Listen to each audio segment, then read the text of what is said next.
வணக்கம் நண்பர்களே. நம்மில் பலர் தொழில் ஆரம்பிக்கிறோம், ஆனால் வளர்ச்சி எதற்கோ நமக்கு கிடைக்கவில்லை. அதே பொருள் அதே விலை, ஆனால் அவருக்கு வியாபாரம் வளருது, நமக்கு இல்லை. ஏன் தெரியுமா? ஏனென்றால் சில ரகசியங்கள் புக்கில் எழுதக்கூட படாதது, யாரும் சொல்ல மாட்டார்கள். அதை தான் இன்று நாம் கூற போகிறோம். ரகசியம் 1. மனநிலை வளர்த்தால்தான் தொழில் வளரும். தொழில் வளர்க்க வேணும்னா முதலில் மனநிலை வளர்க்கணும். பலர் லாபம் என்று ஓடுகிறார்கள், ஆனால் உண்மையான வியாபாரி மதிப்பு என்றுதான் ஓடுவார். நீங்கள் உங்கள் வாடிக்கையாளர்களுக்கு ஒரு பிரச்சனையை தீர்க்கிறீர்களா? அதுதான் உங்கள் வேறு வலுவாக இருந்தால் தான் மரம் தானா பழம் கொடுக்கும். ரகசியம் 2. இப்போது வளர்ச்சி விளம்பரம் இல்லாமல் கூட நடக்குது. அது ஒரு புதிய உலகம், மைக்ரோ வேல்யூ விசிபிலிட்டி.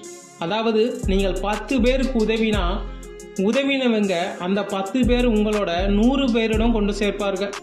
இது மார்க்கெட்டிங் இல்லை, இது நம்பிக்கை எக்கனாமிக்ஸ். நம்பிக்கையை விற்றால் பொருள் தானாக விற்கப்படும். ரகசியம் 3. செய்யாமல் இருப்பது ஒரு செயல்தான். அதாவது வளர்ச்சிக்காக நாம் என்ன செய்யலாம் என்பதையும் எதை செய்யக்கூடாது என்பதையும் தெரிந்திருக்கணும். புது ஐடியா முக்கியமில்லை, பழைய தவறை மீண்டும் செய்யாமல் இருப்பதுதான் வளர்ச்சி. நீங்கள் தினமும் ஒரு தவறை குறைத்தால் ஒரு மாதத்திலேயே உங்கள் தொழில் 30% மேம்படும். ரகசியம் 4. சிறிய நம்பிக்கை பெரிய தாக்கம். நீங்கள் எவ்வளவு பெரிய கனவு வைத்திருந்தாலும் ஆரம்பம் எப்போதும் சிறியதுதான். ஆனால் அந்த சிறிய நம்பிக்கை தினமும் வளர்த்தால் அதுதான் உண்மையான வளர்ச்சி. பணம் இல்லாமல் கூட இருக்கலாம், ஆனால் நம்பிக்கை இல்லாமல் இருந்தால் தொழில் முடியாது. Consistency equal to capital. அதாவது யாரும் சொல்லாத ரகசியம் இது. கன்சிஸ்டன்சி இஸ் ஏ முக்கியமான கீ. வெளியில் அல்ல, உன்னுள் தான் ரகசியம். நீங்கள் தொழில் வளர்க்க விரும்பினால் வெளியில் யாரையும் பார்க்கக்கூடாது. ஒரு சிறிய புத்தகம் எடுத்து உங்கள் தினசரி சிந்தனைகளை எழுதுங்க.